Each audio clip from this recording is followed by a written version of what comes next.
मुंबई के Kurar police थाने में तैनात पुलिसकर्मी सुभाष कांगड़े ने गोरेगांव नागरिक निवारक परिषद वसाहत स्थित अपने घर में शाम करीब 6 बजे के लगभग आत्महत्या कर ली। मामले की जांच डिंडोशी पुलिस कर रही है, जो सुभाष कांगड़े की आत्महत्या के पीछे असली कारणों को जानने में जुटी हुई है। परंतु इस मामले में अन्य पुलिस कर्मचारी कई तरह के कयास लगा रहे हैं। मृतक के परिजनों के अनुसार मृतक ने आत्महत्या से पहले एक सुसाइड नोट लिखा था। उस नोट में मृतक ने आत्महत्या का कारण अपने वरिष्ठ पुलिस कर्मचारी को बताया है। मृतक के परिवार ने 100 लेने से वर्तमान समय में इनकार कर दिया है। मृतक के परिजनों का मानना है कि उनके साथ कहीं ना कहीं अनदेखी की जा रही है। ऐसे में मृतक के परिवार के लोगों ने क्या कुछ कहा, आइए नजर डालते हैं सुप्रीम समाचार की इस खास रिपोर्ट पर।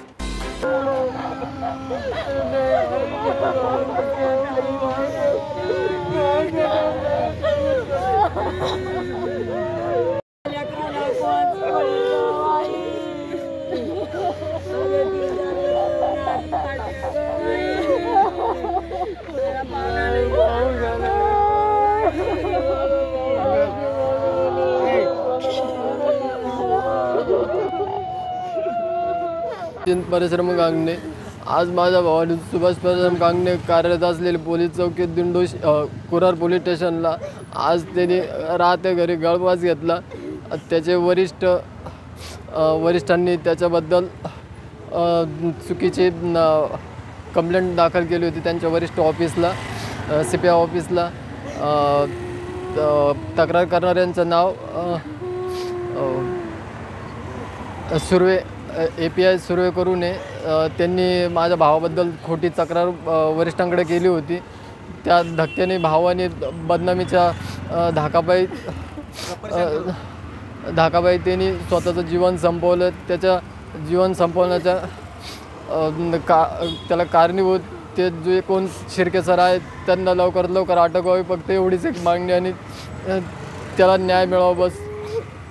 त्यांनी काय पत्र वगैरे लिहिलेलं आहे? त्यांनी ते गळफास घेण्यापूर्वी त्यांच्या नावे एक पत्र पण लिहून ठेवलेलं, जे की त्यांनी त्यांच्या आहे आत्ता ते दाखवणार का?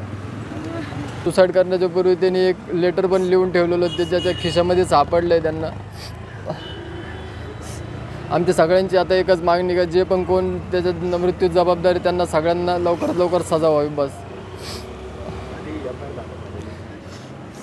आतापर्यंत पोलिसांची भूमिका का आलेली आहे, ती दिंडोशी पोलिसांनी काय भूमिका? दिंडोशी पोलीस चौकीकडून त्यांनी जबाब वगैरे, त्यानंतर कुठल्या प्रकारचे अजून FIR वगैरे नोंद केलेली नाही। त्यानंतर तिथली घराचा पंचनामा वगैरे केलेला आहे आणि आता बॉडी गोरेगाव वेस्ट सिद्धार्थ हॉस्पिटलला घेऊन आलेलो होतो आम्ही।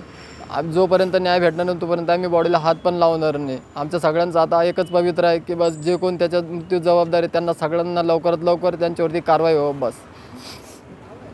काय घटना घडलेली आहे आणि तुमची मागणी? आमचे दाजी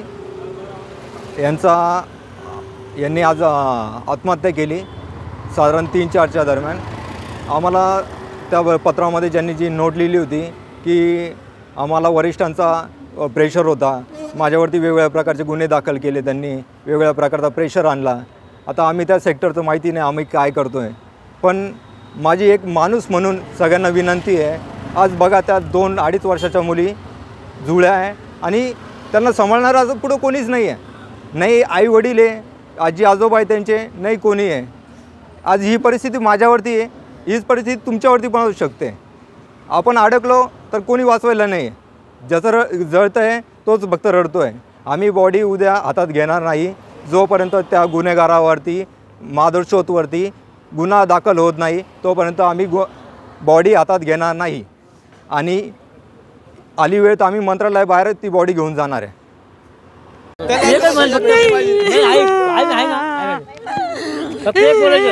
माझ्या नवऱ्याच्या मृत्यूचे कारणीभूत माझ्या नवऱ्याला जे माणसं कारणीभूत त्यांना सजा झालीच पाहिजे। माझे लेकरं उन्हात पडले,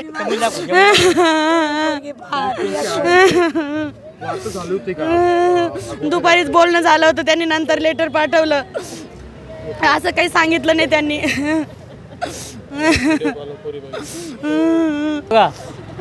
पाहुण्यांनी आतापर्यंत कुठलं आम्हाला सांगितलं नाही, पण दुपारी ज्यांनी जे आम्हाला फोन करून मेसेज टाकला त्याच्यात जे कोणी दोषी असेल त्यांना लवकर आत्महत्येत प्रवृत्त केल्यानं झालीच पाहिजे, पण आम्ही बॉडी उचलणार नाही, त्यांना अटक झाली पाहिजे, सस्पेंड झाली पाहिजे.